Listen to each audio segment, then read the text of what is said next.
Hello guys, welcome to our channel. This is Teja. ప్రస్తుతం మనతో పాటు సీనియర్ జర్నలిస్ట్ దాము బాలాజీ గారు ఉన్నారు. నమస్తే సార్. నమస్తే. సో మొత్తానికి ఈ రోజైతే చంద్రబాబు నాయుడు గారి ప్రమాణం స్వీకారం అవుతుంది. దాని తర్వాత మంత్రుల ప్రమాణం స్వీకారం కూడా ఈ రోజే జరుగుతుంది. అయితే ముఖ్యంగా పవన్ కళ్యాణ్ గారి గురించి చెప్పుకోవాలి. అతనికి ఇచ్చే మంత్రి పదవి ఒకటి హోంశాఖ, అలాగే డిప్యూటీ సీఎం, ఈ రెండు కూడా ఇవ్వనున్నారని చెప్పేసి ఇప్పటివరకు వార్తలు వచ్చాయి. అయితే లోకేష్ గారికి ఇష్టం లేదంటూ కూడా కొంతమంది పార్టీ వర్గాన్ని నుంచి ఒక మ్యాటర్ బయటకు వచ్చిందని కూడా సోషల్ మీడియాలో బాగా వైరల్ అవుతుంది. అండ్ ఈరోజు మిగతా మంత్రులందరూ కూడా ఏ క్యాస్ట్కి సంబంధించిన వాళ్ళు ఉన్నారు ఎక్కువ, సో అవన్నీ కూడా పూర్తిగా వివరించారు. ముందుగా ఈరోజు మంత్రివర్గం ప్రమాణ స్వీకారం ఇందాక చేశారు చంద్రబాబు గారు.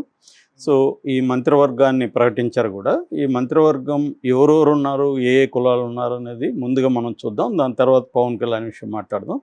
సో కొత్త మంత్రులు ఎవరంటే సామాజిక వర్గాల వారీగా చూస్తే ఎస్సీ మాల డోల బాల రామాంజనేయ వీరాంజనేయ స్వామి, ఎస్సీ మాదిగ అనిత వంగలపూడి అనిత, ఎస్టీ ఒకరికే ఇచ్చారు గుమ్మడి సంధ్యారాణి, ముస్లిం మైనార్టీ ఫారూక్ ఇచ్చారు, తర్వాత ఆర్యవైశ్య టీజీ భరత్, తర్వాత రెడ్డి ఆనం జనార్దన్ రెడ్డి, మడిపల్లి రాంప్రసాద్ రెడ్డి, మొత్తం ముగ్గురికి ఇచ్చారు.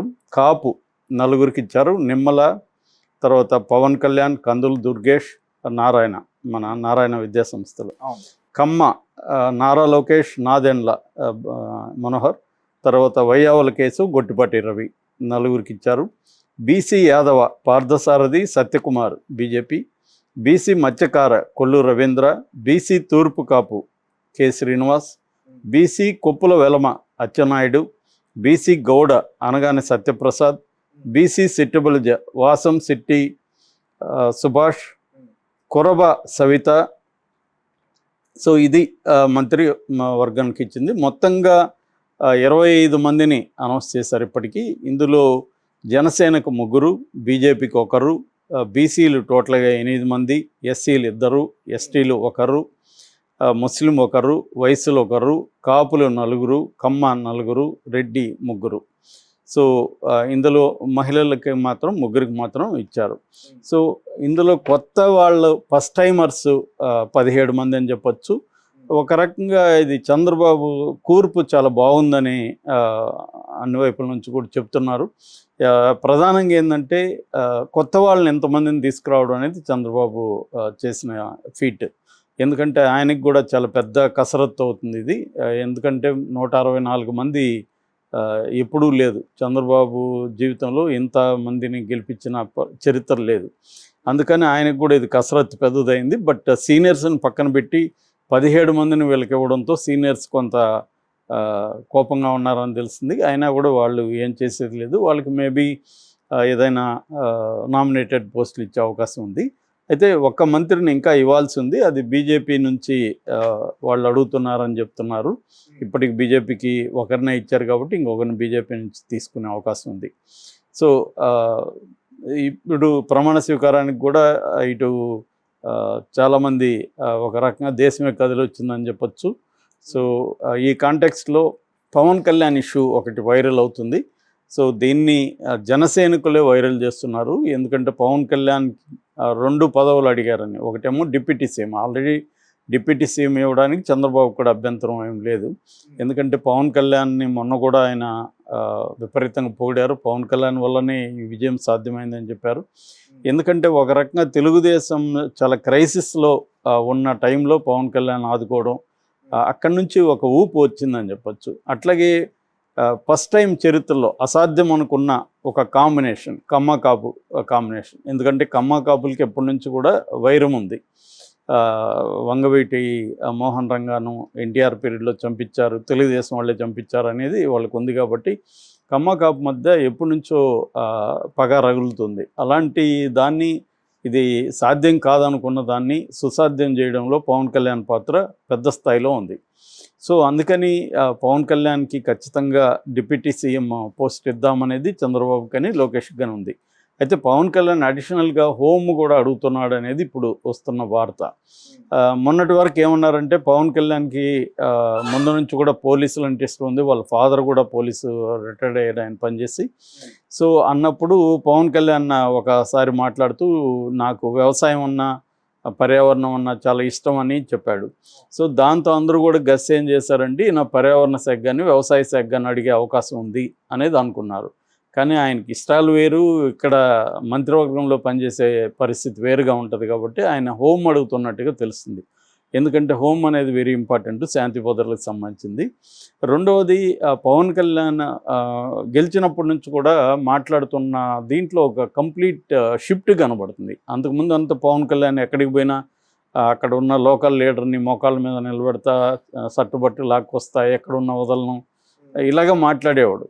కానీ గెలిచిన తర్వాత మనం రివెంజ్ అనేది తీర్చుకోకూడదు, కక్ష సాధింపు రాజకీయాలు వద్దు, మనకి 5 కోట్ల ప్రజలు మనకు అధికారం ఇచ్చారు కాబట్టి ఆ ప్రజలకు సేవ చేయడమే మన ప్రధాన కర్తవ్యం అని చెప్పాడు. నిన్న కూడా గెలిచిన అభ్యర్థులతో సమావేశమై ఆయన్ను జనసేన పక్ష నాయకుడిగా ఎన్నుకున్నప్పుడు కూడా ఆయన అందరికీ చెప్పింది ఇదే. ఇది నిజానికి ఇప్పటివరకు పవన్ కళ్యాణ్ వ్యతిరేకించే వాళ్ళు కూడా మెచ్చుకుంటూ పోస్టులు పెడుతున్నారు. ఇప్పుడు నచ్చాడు మాకు పవన్ కళ్యాణ్, ఇలా ఉండాలి, గెలిచిన తర్వాత ఈ ప్రతీకార చర్యలకి తెలుగుదేశం దిగుతుంది, దీన్ని ఆపగలగడ ఏకైక వ్యక్తి పవన్ కళ్యాణ్ అనుకుంటేనే దీన్ని ఆపగలడు, తెలుగుదేశం వాళ్ళు ఎవరో ఆపే మూడ్లో లేరు అనేది అందరూ కూడా అంటున్నారు.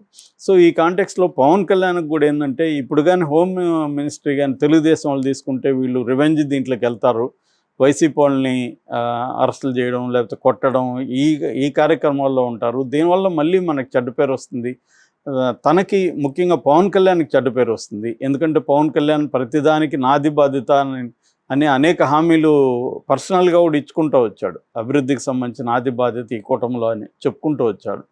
సో ఇప్పుడు అధికారం వచ్చినాక తెలుగుదేశం ఇంకా ప్రమాణ స్వీకారానికి ముందే రివెంజ్ స్టార్ట్ చేసేసింది. విపరీతంగా ఎక్కడికంటే అక్కడ కొట్టడము, ఇండ్ల మీద దాడులు చేయడము, శిలాఫలకాలని బద్దలు కొట్టడము, ఇలాగ రకరకాల పద్ధతుల్లో వైలెన్స్కి తెరలేపింది. లోకేష్ కూడా దాన్ని సపోర్ట్ చేస్తున్నాడు క్లియర్గా. చంద్రబాబు కూడా కవ్విస్తుంటే మీరు రెచ్చిపోకుండా అంటున్నాడు తప్ప వాళ్ళు ఎక్కడ కవ్విస్తున్నారు, ఇళ్లల్లో ఉంటే కూడా పోయి కొడుతున్నారు కదా. సో అది మాట్లాడకుండా మీరు వెళ్ళి దాడులు చేయకండి అని చెప్పకుండా కవ్విస్తే మీరు సంయమనం పాటించండి అని అంటున్నాడు. అంటే ముందుగా తప్పు వైసీపీ వాళ్ళది అన్నట్టుగా చంద్రబాబు కూడా మాట్లాడుతున్నాడు. ఎందుకంటే చంద్రబాబు కూడా గతంలో అనేకసార్లు రెచ్చగొట్టిన సందర్భాలు ఉన్నాయి. సో ఆయన కూడా మనం మాట్లాడుతూ మేము కక్ష పాలిటిక్స్ అయితే ఉండదు, కానీ తప్పు చేస్తే శిక్షించకపోతే అది అలవాటుగా మారిపోతుందని చెప్తున్నాడు. సో క్లియర్గా ఏంటంటే ఈ ప్రభుత్వ యొక్క మెయిన్ అజెండా వైసీపీ వాళ్ళ మీద ప్రతీకారం తీర్చుకోవడం అనేదే కనిపిస్తుంది.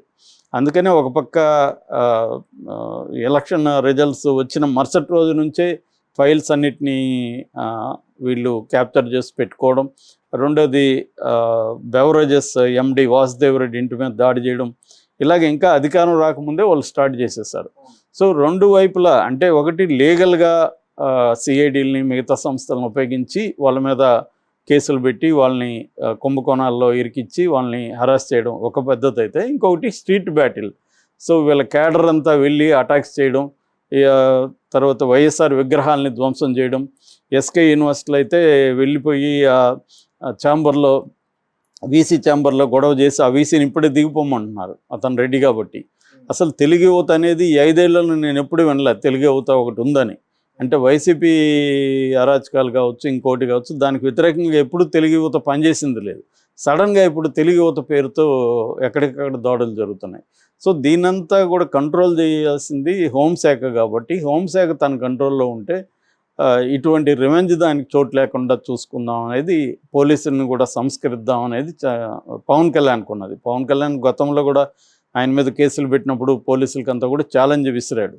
సో మనం కూడా జగన్ లాగా చేస్తే మనకు జగన్కి తేడా ఏముందనేది పవన్ కళ్యాణ్కి ఉన్న అండర్స్టాండింగ్. సో మనం ఒక భిన్నమైన పరిపాలన చూపిస్తే జనాలకి ఆ తేడా క్లియర్గా తెలుస్తుంది. జగన్ ఏంటంటే అంతకుముందు తెలుగుదేశం వాళ్ళు ఏం చేశారో మళ్ళీ జగన్ అదే చేశాడు. తెలుగుదేశం వాళ్ళు తను అరెస్ట్ చేయించారని కాంగ్రెస్తో కలిసి తెలుగుదేశం వాళ్ళ మీద కేసులు పెట్టడం, అట్లాగే తెలుగుదేశం నాయకుల ఆర్థిక మూలాలు దెబ్బతీయడం, వాళ్ళని ఎక్కడికక్కడ అరెస్టులు చేసి హరాస్ చేయడం, కొంతమందిని దాడులు చేయించడం, ఇవన్నీ జగన్ చేశాడు. ఎందుకు జగన్ చేశాడంటే అంతకుముందు తెలుగుదేశం వాళ్ళు ఇదే చేశారు. సో రివెంజ్గా జగన్ చేశాడు. ఇప్పుడు జగన్ చేశాడు కాబట్టి వీళ్ళు మళ్ళీ ఇదే చేస్తున్నారు. ఇదొక విసియస్ సర్కిల్ లాగా రివెంజ్ సర్కిల్ నువ్వు చేసావు నేను చేశాను, నువ్వు చేశాను నేను చేశాను కంటిన్యూ అవుతుంది. దీన్ని బ్రేక్ చేద్దాం అనేది పవన్ కళ్యాణ్ అనుకుంటున్నాడు. సో దీనికోసం అతను హోమ్ మినిస్టర్ అడుగుతున్నాడు. కానీ అది ఇస్తే వీళ్ళకి పట్టుపోతుంది, వీళ్ళు అనుకున్న గోలు నెరవేరదు. ముఖ్యంగా లోకేష్ ఆల్రెడీ ఎర్రబుక్ పెట్టుకొని తిరుగుతున్నాడు. లోకేష్ దీంట్లో వన్ బై వన్ చూసుకుంటూ వస్తున్నాడు. సో ఇప్పుడు అది నెరవేరకపోవచ్చు, అందుకని ఈ గొడవ జరుగుతుంది. మరి ఏం జరుగుతుంది అనేది చూడాలి. Okay sir, thank you so much.